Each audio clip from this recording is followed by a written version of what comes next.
ถวายความเคารพพระสงฆ์เผยแผ่ภาคเหนือเนาะครูบาอาจารย์ใหญ่ทั้งนั้นซะนะมีน้อยสักตนของก็ใหญ่เพื่อล่ำนะ ครูบาอาจารย์ท่านพระครูสุจินต์นันทกิจประธานมูลนิธิวัดปงคำเนาะวัดปงคำแล้วก็ท่านอาจารย์พระครูอนุกูลนันทกิจผู้อำนวยการโรงเรียนนิโครธารามตาวังผาโรงเรียนปริยัติแล้วก็ท่านอาจารย์ผอ.สถาบันธรรมพิวัตรพระอาจารย์สาธิตธีระปัญโยวันนี้ครูบาอาจารย์ผู้รักผู้ใหญ่ถึงนั่นเนาะได้มาเป็นว่าจ้างเผือกมาในป่านะมันจะว่ามาซ่อจ้างเผือกในป่านี่จ้างเผือกไม่แอวป่าครูบาอาจารย์มาโดยกิจของสงฆ์มาดูแลมาแอวนะหาสถาญาติโยมติบ้านซบคุณมาดูบริบทของชุมชนที่นี่วันนี้ก็จะปากันไปบิณฑบาตแต่ก่อนจะบิณฑบาตก็จะสอบถามครูบาอาจารย์ว่าโอ้จะได้ครูบาอาจารย์ถึงได้มาแอวบนดอยเนาะทั้งที่มีภารกิจกันหลายอย่างกราบในเมตตาครูบาอาจารย์ท่านประธานมูลนิธิเนาะวัดโป่งคำติดูแลพี่น้องประชาชนในหลายๆเรื่องถวายความเคารพครับครับตัวหลวงพ่อโลกครับแล้วก็เจริญพรถึงเจ้าพยมทุกท่านอันที่จริงความทุกข์ของชาวบ้านคือความทุกข์ของพระสับกาวาที่นี้บ้านซบคุณบนดอยเนี่ยมันเป็นเขตระหว่างพะเยากับเป็นเขตระหว่างน่านเนี่ยก็หันว่าคนนี้ปัจจัยปัญหาในเพียงว่ามีอาจจะมีความต้องการบางสิ่งบางอย่างโดยเฉพาะในเรื่องของจิตของใจอีกกันเนาะกับผมก็เลยคิดว่าถ้าจะอ่านหาลองไปศึกษาเห็นหูก็เปิ่นพอว่าเปิ่นต้องการอยากจะมีอะไรอย่างพ้องเปิ่นมีวัดหรือยังวัดเปิ่นสมบูรณ์หรือยังเจ้าบ้านทะเลาะเบาะแว้งกันก็เข้าใจกันก็วัดกับเจ้าบ้านเข้าใจกันก็อีกก็เลยได้จักจนเจิญเอิ้นห้องแล้วก็นิมนต์พระคุณเจ้าทั้งหลายน่ะมาพักเพื่อว่าเขาจะเอาระดมในเรื่องของธรรมะเนี่ยเอามาแหลกปีนหูกับพี่น้องที่นี่ก็เลยเป็นจีไปจีมาครับผมเดี๋ยวมาแอววันนี้จะไปบิณฑบาตเนาะตอนเจ้านี่เนาะผมเจ้านี่ก็เลยคิดว่าเมื่อได้หันว่าเจ้าบ้านเปิดมาได้ใส่บาตรยันโปกกันก็เลยคิดว่าจะป้าคณะสงฆ์ได้ลูกพระลูกเนี่ยบิณฑบาตเตรียมการกระตุ้นกระตุกให้เจ้าบ้านได้ตื่นตัวว่าเขามีพระสงฆ์เจ้ามีแอลหาแล้วเด้อครับนี่ก็อันมีอยู่ในพื้นที่มีอันเด็กๆตีหมู่บ้านนี้ไปเฮียนหน่อยจันเนาะเฮียนตีวันนี้โคตรทลายเห็นนิดน้อยปีก็4 ตนจะไปบวชเนาะจะโยมพร้อมกันมาจากหมู่บ้านนี่4 ตนครับจบหลายรุ่นแล้วเนาะจบไปหลายรุ่นละผู้ใหญ่บ้านก็เป็นลูกศิษย์จันว่าจะนั่นเดี๋ยวจะได้ลงไปดูอันพี่น้องเจ้าบ้านทั้งหลุมนะครับนะครับครับกับนิมนต์ครับเดินไปตัวกันเลยครับอาจารย์แกห่างกลางแกห่างกลางอันนี้อาหารพื้นบ้านเนาะสมุนไพรพื้นบ้านเป็นสมุนไพรอย่างพ่อตัวลูกอันนี้เป็นยาปั๊บขัดลมขัดลมหาวคัดต้องเสียบต้องใช่อันนี้นี่ครับคัดลมไข่หาวอาหาร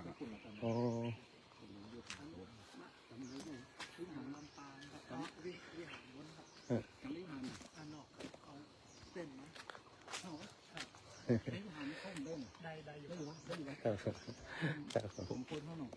ผมมาแล้วต้องปลดได้ครับสีขพูดไม่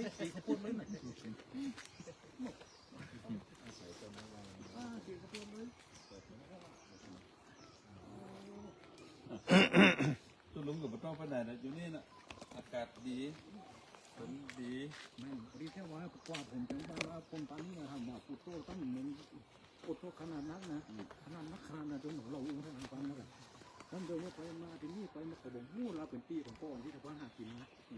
ถึงพ่อก็มาเนี่ยไปยืนได้เนี่ยบนโลกกันเนี่ยบนโลกกันปีเป็นอย่างเขารวมกันกี่บัตรเดี๋ยวมันก็นี่ตั้งเดียวนี่ท่านเจ้าคณะเจ้าคณะอำเภอเจ้าคณะจังหวัดคนนั้นน่ะจังหวัดคณะอำเภอนั่นเองตัวใบที่ต้องเกี่ยวกับพะเยาเรานี่คนส่งป่าคนจะหาว่าตรงนั้นเลยสร้างไปเที่ยวก็ไม่เอาอย่างไปเที่ยวนะไปเที่ยวคนทุกคนนะคนเดิมมันอยู่คนหลายหน้าเหมือนเดิมอยู่ฟังนี่เขาทุกคนเห็นน้องแต่บ้านตัวเยาว์อะไรนะที่ไม่เอาผมต้องคิดทางนะครับผมบอกเหมือนเดิมก็ทางเหมือนจะขึ้นทางจะมาขึ้นทางอะไร ท่านเมื่ออาจจะมาท่านอายุตั้งทางก็จะทำมาเยอะเนี่ยว่าวันเป็นหัวคนมาหามาบุกขึ้นเขาเราตะโกนผมเอาเก่าหน่อยเถอะนะ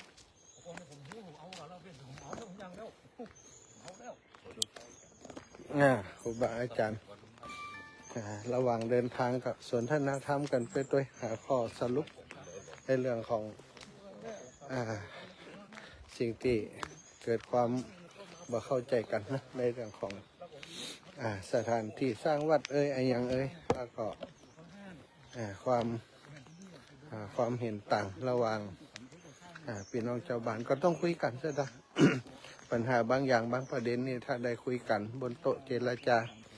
แล้วก็ถอยกันคนละก้าวปรับเปลี่ยนความคิดความเห็นของกันและกัน ก็จะทำให้ปัญหาบางอย่างมันก็ยุติลงไปโดยความเรียบร้อย แต่ถ้า คนเฮามีปัญหาขึ้นมาเอาชนะค้านกันด้วยความเห็นที่แตกต่างกันนะจะลำบากเป็นพรรคเป็นพวกเป็นกลุ่มเป็นก้อนไปจะลำบากในการพัฒนาต่อไปตั้งหน้า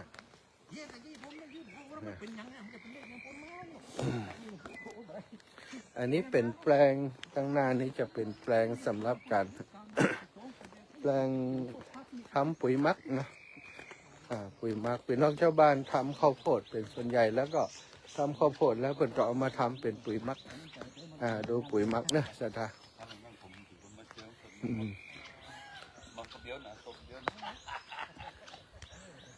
ดูปุ๋ยหมักปุ๋ยหมักแบบกับกล่อง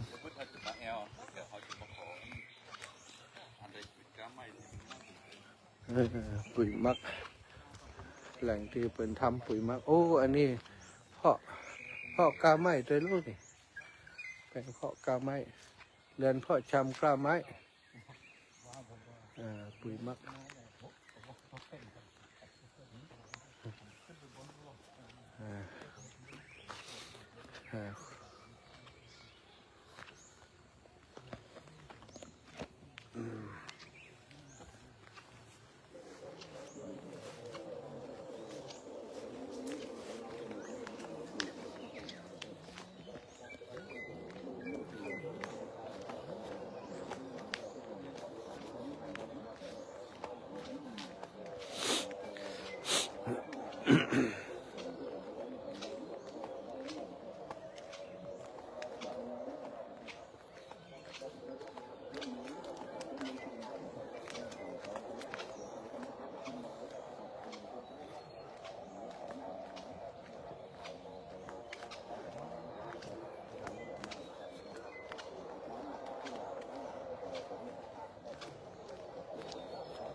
ไปพะเยาผมอยากรออาจารย์เนาะข้ามห้วยมาคำเดียวก็ไปแล้วเนาะเก่งล่ะ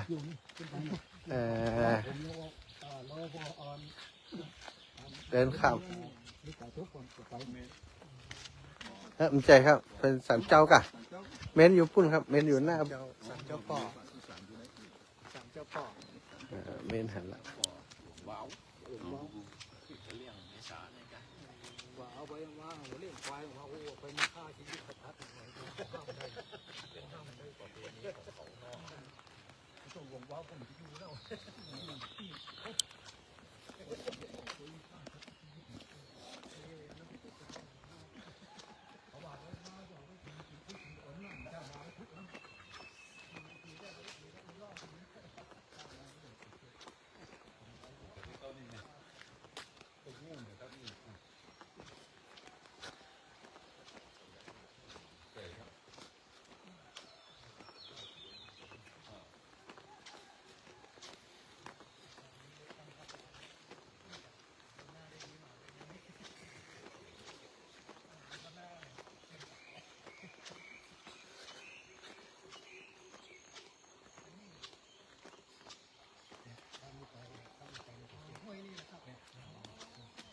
โอ้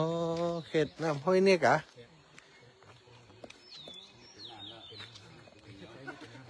ขนาดกว้าง4 เมตรอ๋อนี่โครงการสร้างก็ต้องเป็นฝั่งนี้เนาะถึงนี้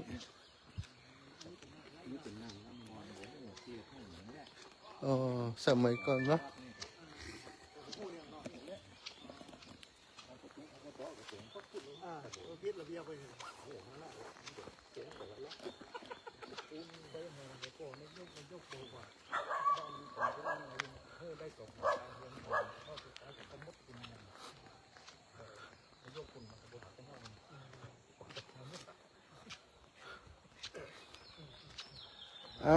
ชุมชนบ้าน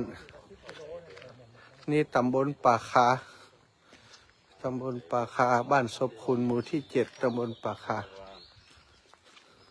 สำนักสงฆ์ศรีพัฒนสัทธาราม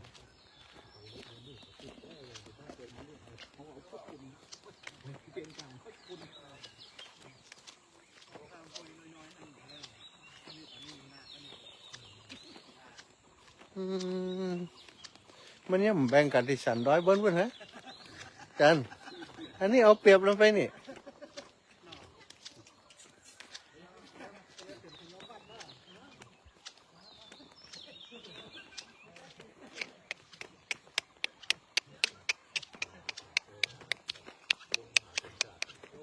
ฮะ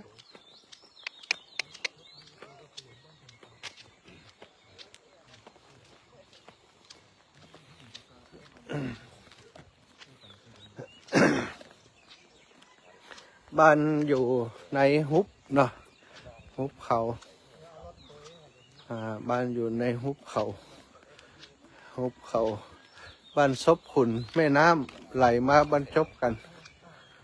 แม่น้ำตีไหลมาบรรจบกันที่นี่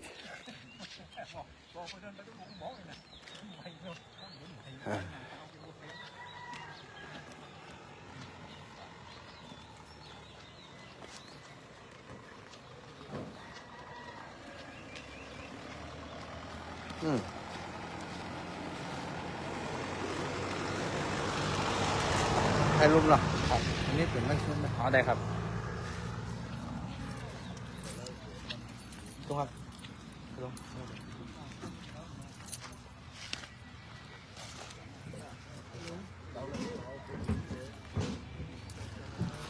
ดูสิครับแกนั่นเขาไปด้วยก็ได้ครับ พอดีย้ำเจอเท่าว่าได้นั่นหลายดอกนี้หลายดอก ครับเดี๋ยวมึง ครับโดยก้นไป ครับ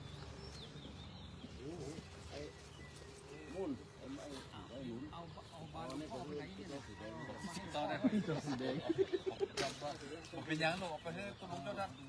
จัดสาธิตเอาปลากันเดี๋ยวผมจะเดินตามจะได้น้ำไปเป็นกิจลักษณะกัน ผู้ใหญ่มาตั้งที ต้องถ่ายคลิปนะเดี๋ยวนะ การเปิดเรื่องนั้นนี่นะ เปิดแล้วครับ เดี๋ยวผมน้องมาถ่ายนะครับ เดี๋ยวผมขับรถตาม อ๋อโอเค เดินตามหลังไปเนี่ยครับ ถ่ายหน้าก็ได้อย่างนี้หามุมเอาคนเดียวอยู่ตรงปุ่นล้อกันเลยบรรยายกันเลย โอ้วันย้ายไม่เก่งครับ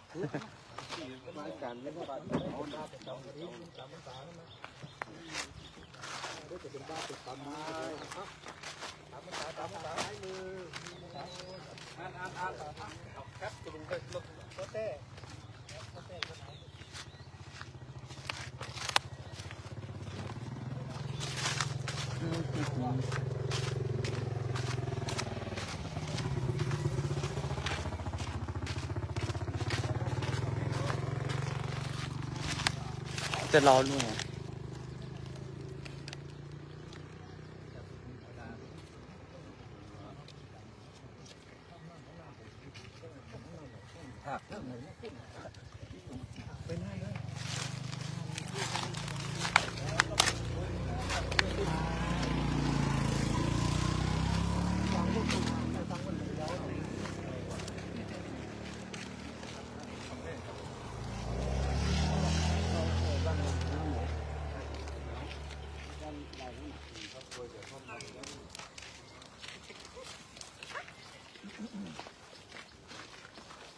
เด็ก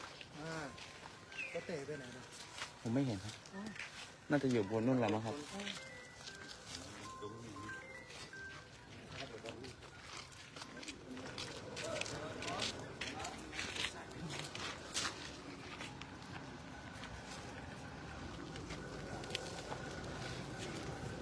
แต่ละนั้นล้อทีมเป็นประเมินลงมาเนาะลงมาก็ใส่เด็ด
ปิติโยวิวัชชันตุสัพพะโลกวินาศตุมาเตภวัตวันตรายโยสุขีทีขายุโกภวะอภิวาทนาสิริสานิจังวุธาปจายโนจตารโอธรรมวัฏันติอายุวันโนสุขังภาลัง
กรุณาใส่ธนบัตรนะคะทีละ1 ใบ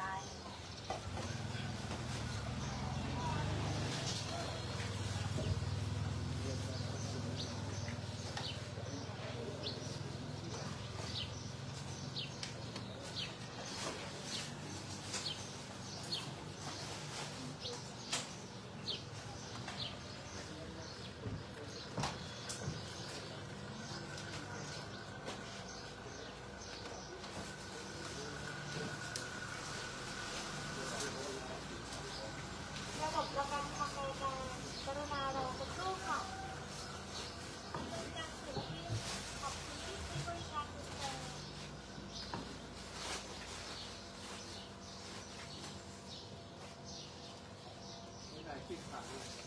กรุณาใส่โทรศัพท์ให้เราเรียนกรุณาตรวจสอบ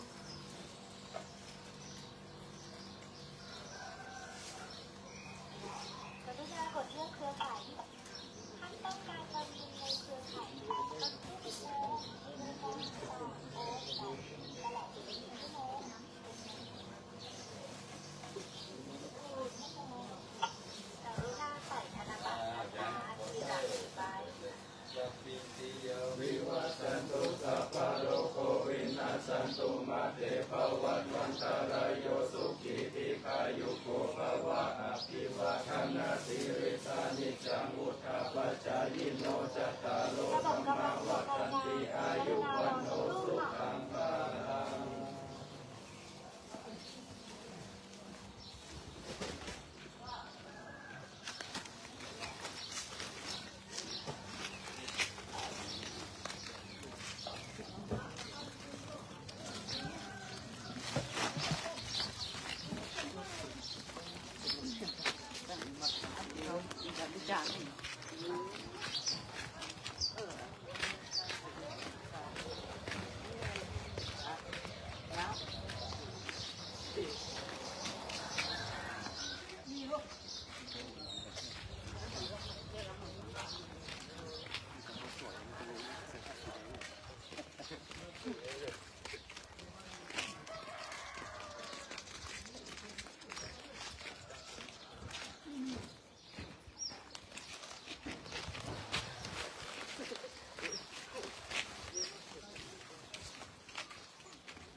แต่เสียง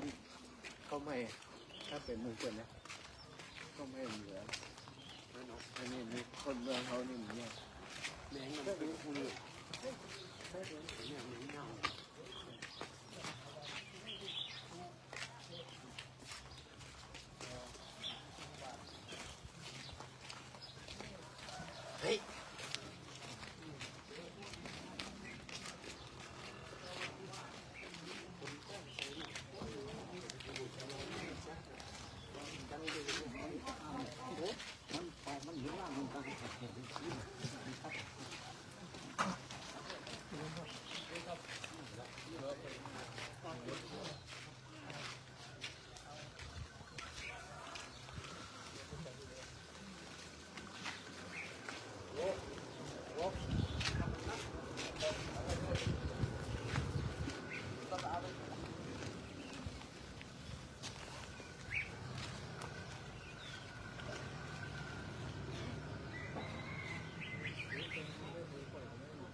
พพิติโยวิวัชชันตุสัพพะโรโควินาศตุมาเตภวัตวันตารายโยสุขีทีขายุโกภวะอภิวา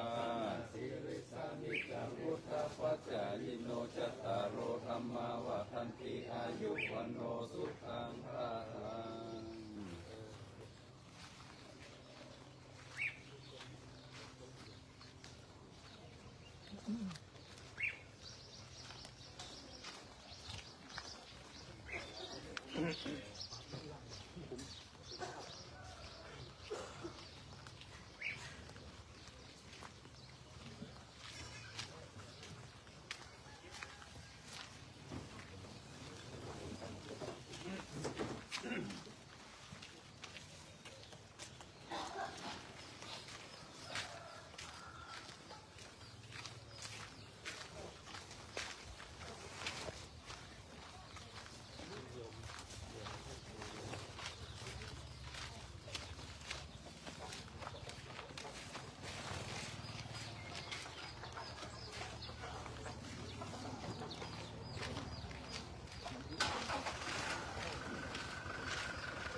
อย่าโยมตั้งอกตั้งใจให้ความเจ้าพระสงฆ์ของพระเจ้าเนอ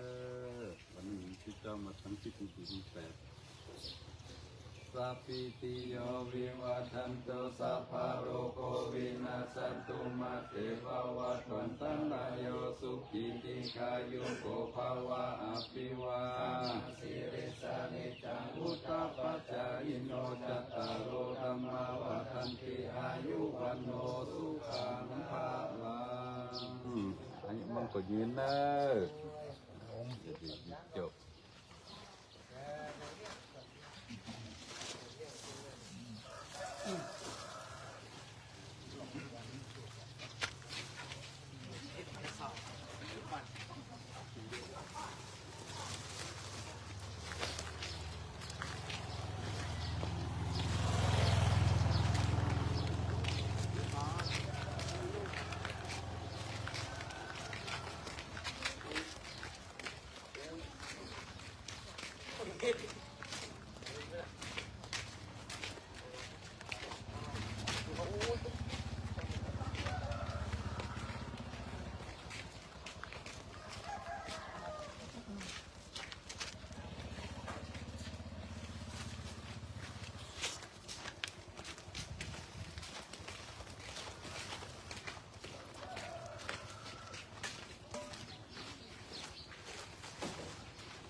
สัพพิติโยวิวัชชันตุสัพพะโรโควินาศตุมาเตภวัตวันตารายโยสุขิติกายุโกภวะอภิวา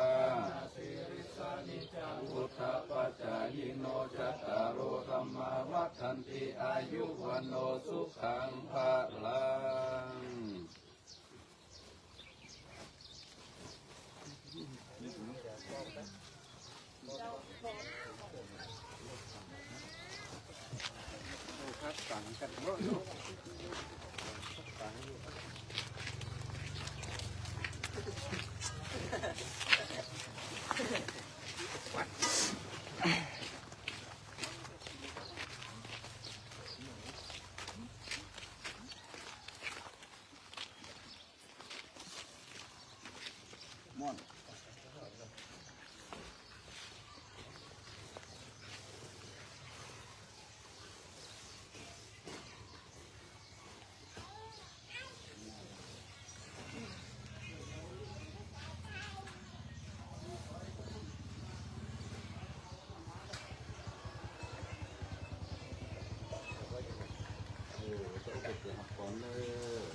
สัพพิติโยวิวัชชันตุสัพพะโรโควินาศตุมาเตภวัตวันตารายโยสุขิติกายุโกภวะอภิวาทนาสิริสานิจังวุฒาปัจจายโนจัตตารโอธรรมาวัฏันติอายุวันโนสุขังภะลั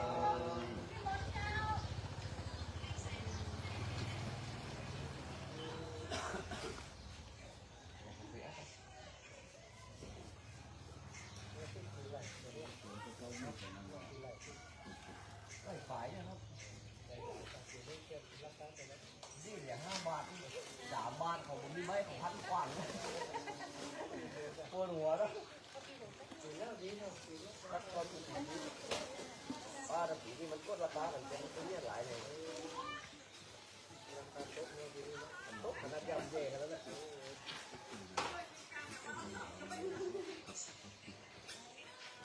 ครับก่อนเลยตั้งใจสัพพิติโยวิวัชชันตุสัพพะโลกวินาศตุมาเตภวัตวันตารายโยสุขิติกายุโกภวะอภิวาทนาสิริสานิจังวุฒาปัจจายโนจัตตารโอธรรมาวัฏันติอายุวันโนสุขังภะลัง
ปิติโยวิวัจจันโตสัพพะโรโควินาศตุมาเตภวัตวันตรายโยสุขีติกายุโกภวะอภิวาทนาสิริสานิจังวุฒาปัจจายโนจัตตารโอธรรมาวัฏันติอายุวันโนสุขังภาลัง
ต้องเสียบก่อนเด้อสัพพิติโยวิวัจจันโตสัพพะโรโควินาศตุมาเตภวัตวันตรายโยสุขีติกายุโกภวะอภิวาทนาสิริสานิจังวุฒาปัจจายโนจัตตารโอธรรมาวัฏันติอายุวันโนสุขังภาลัง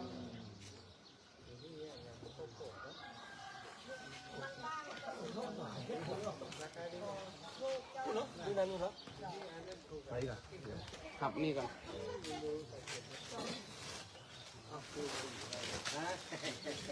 ต้องลงมาเหรอ เก็บออกหนุนเก็บ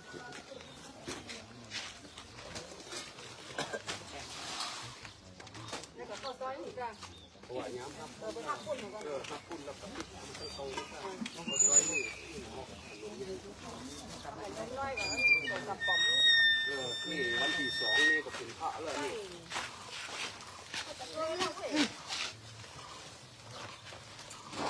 จะเอาไปถวายเพชรบ้านที่เสียเสียล่าอีกเนาะเลยเก่งนะเขาหลบใส่บาทน้ำเจ้า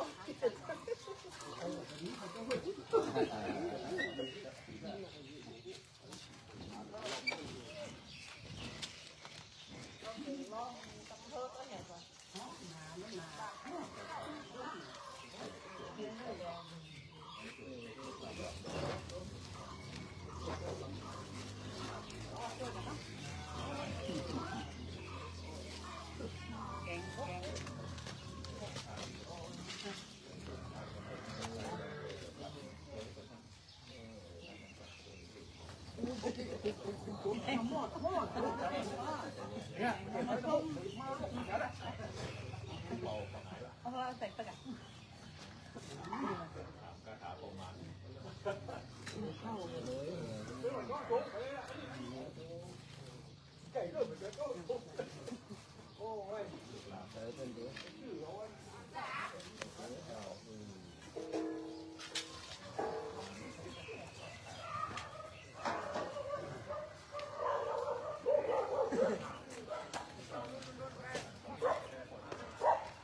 นาทีจะประมาณ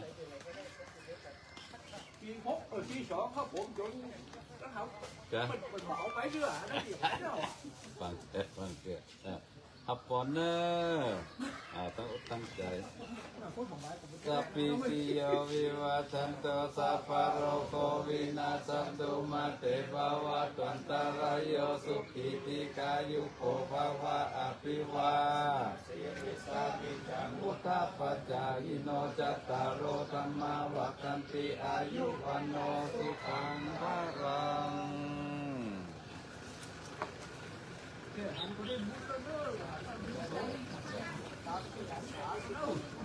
เริ่มเดียวฮะ ใส่ปุ้ยรู้ห้องเราไปหนักเลย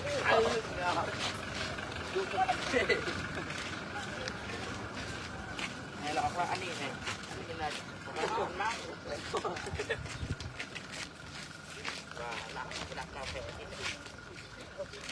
เอาตีบอกเป็นบาทปล่อยละพอไอ้เอาก้นแล้วเนาะ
เร็วเร็วเร็วเร็ว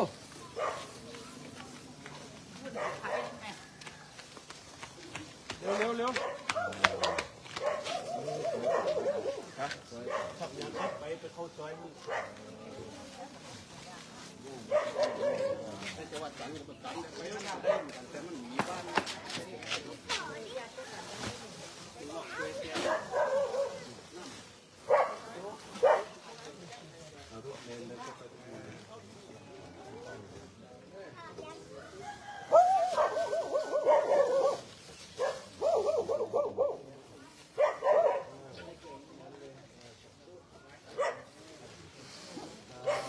ตั้งอกตั้งใจก่อนเนสัพพิติโยวิวัชชันโตสัพพะโรโควินาศตุมาเตภวัตวันตรายโยสุขิติกายุโกภวะอภิวาทนาสิริสานิจังพุทธปัจจายโนจัตตารโอธัมมาวัฏันติอายุวันโนสุขังภะรัง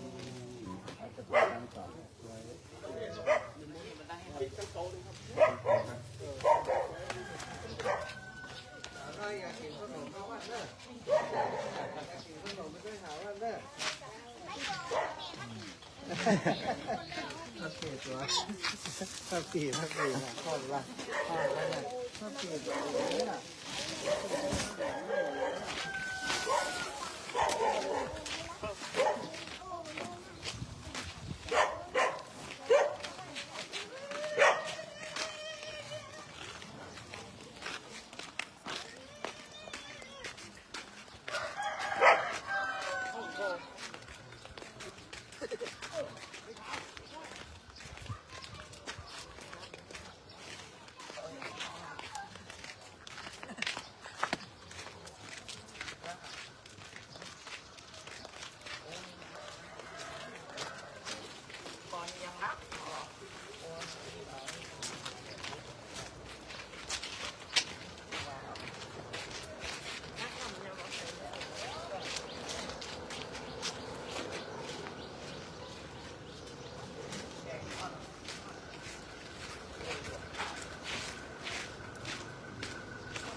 สัพพิติโยวิวัชชันตุสัพพะโรโควินาศสันตุมาเตภวัตวันตารโยสุขิติกายุโกภวะอภิวาทสิริสานิจังมุทธาปัจจายิโนจัตตารโอธรรมาวัฏันติอายุวันโนสุขังภาลัง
ตั้งใจหับก่อนเนอะสัพพิติโยวิวัชชันตุสัพพะโรโควินาศสันตุมาเตภวัตวันตารโยสุขิติกายุโกภวะอภิวาทสิริสานิจังมุทธาปัจจายโนจัตตารโอธรรมาวัฏันติอายุวันโนสุขังภาลัง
ตั้งอกตั้งใจหับก่อนได้โยมเนอะสัพพิติโยวิวัชชันตุสัพพะโรโควินาศสันตุมาเตภวัตวันตารโยสุขิติกายุโกภวะอภิวาทสิริสานิจังพุทธาปัจจายโนจัตตารโอธรรมาวัฏันติอายุวันโนสุขังภาลัง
ปิติโยวิวัชชันตุสัพพะโรโควินาศตุมาเตภวัตวันตรายโยสุขิอายุโกภวะอภิวาทนาสิริสานิจังวุฒาปัจจายิโนจัตตารโอธรรมาวัฏันติอายุวันโนสุขังภะลัง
ตั้งอกตั้งใจรับพรเด้อ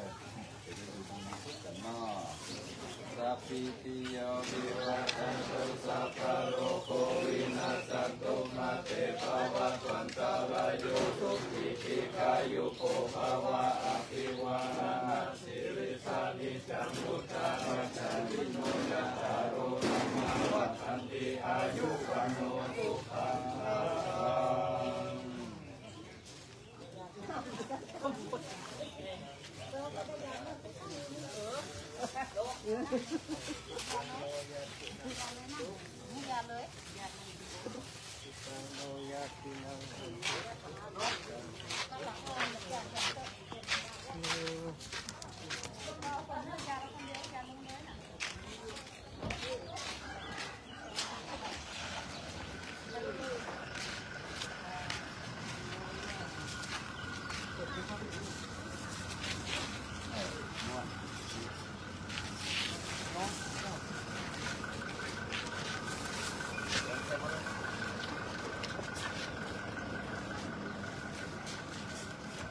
อ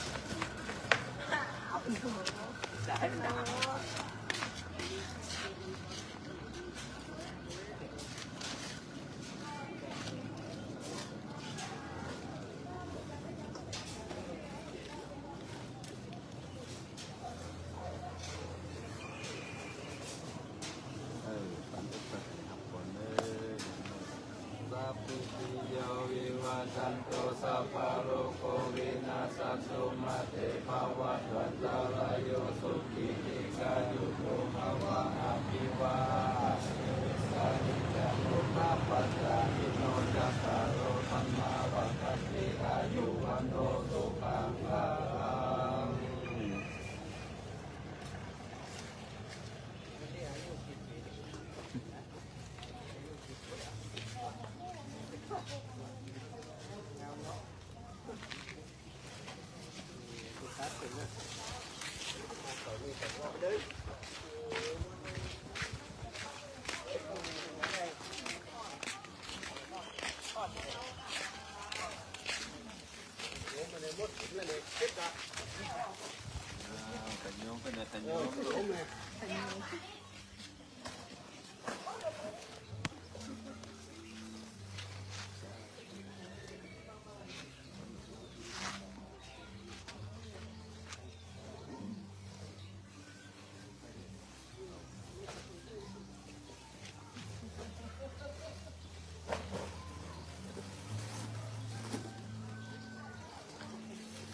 เอาลูกกันลูกมา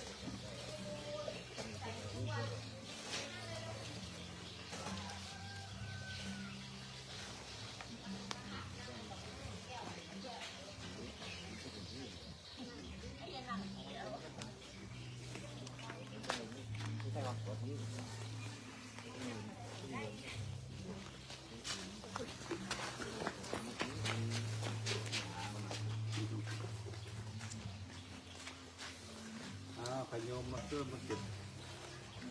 ให้เน้นๆหน่อยลูก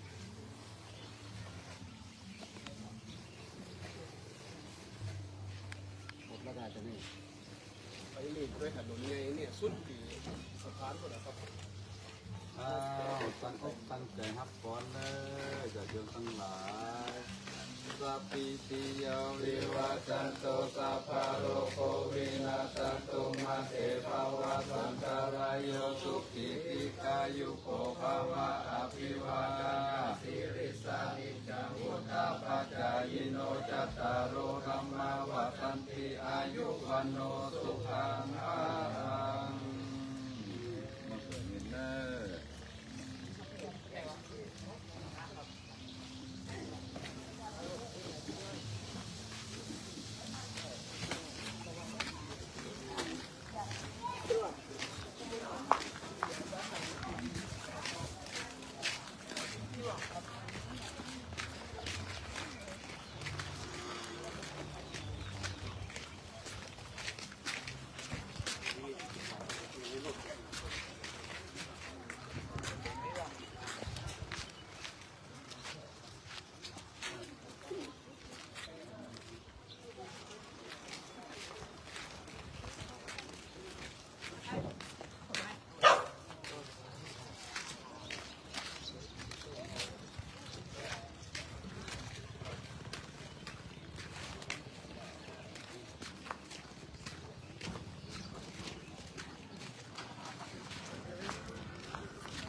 วัตวันตารายโยสุขีกายุโกภวะอภิวาทนาสิริสานิจังวุฒาปัจจายิโนจัตตารโอธรรมาวัฏันติอายุวันโนสุขังภะ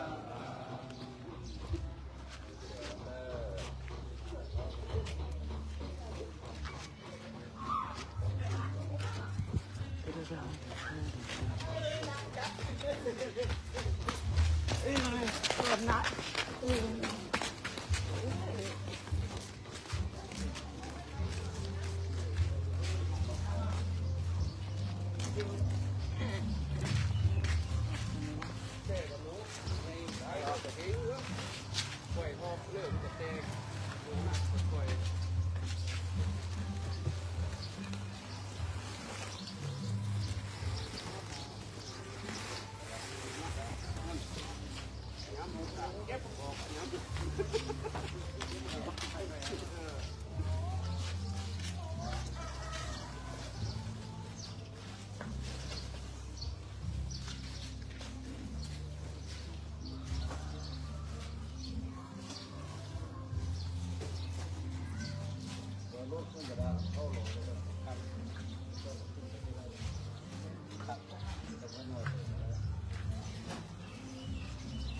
ครับก่อนเลยตั้งอกตั้งใจสัพพิติโยวิวัชชันตุสัพพะโรโควินาศตุมาเตภวัตวันตารายโยสุขีทีขายุโกภวะอภิวาทนาสิริสานิจังวุฒาปัจจายิโนจัตตารโอธรรมาวัฏันติอายุวันโนสุขังภะลัง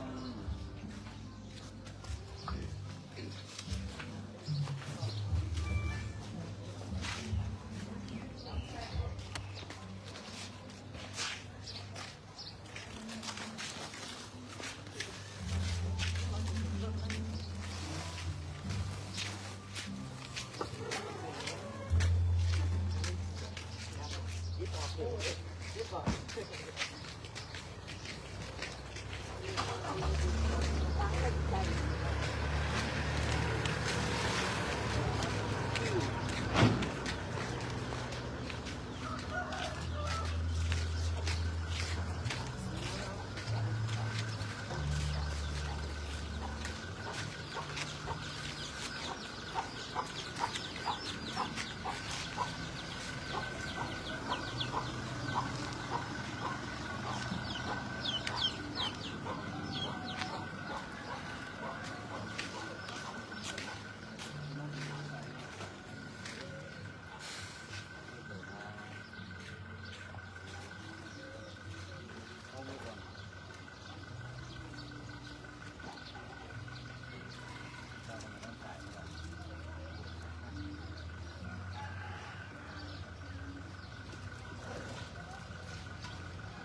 ตั้งอกตั้งใจหักก่อนเลยดูดีทุกอายุมันฝันมีสุขภาพร่างกายแข็งแรงกันเลยสัพพิติโยวิวัตชันตุสัพพะโลกโควินาศตุมาเตภวัตวันตารายโยสุขีติกายุโภภวะอภิวาทนาสิริสานิจังมุทาปจายโนจา ตตาโรธรรมาวัฏันติอายุวันโนสุขังภะลัง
โอ้เรียบร้อย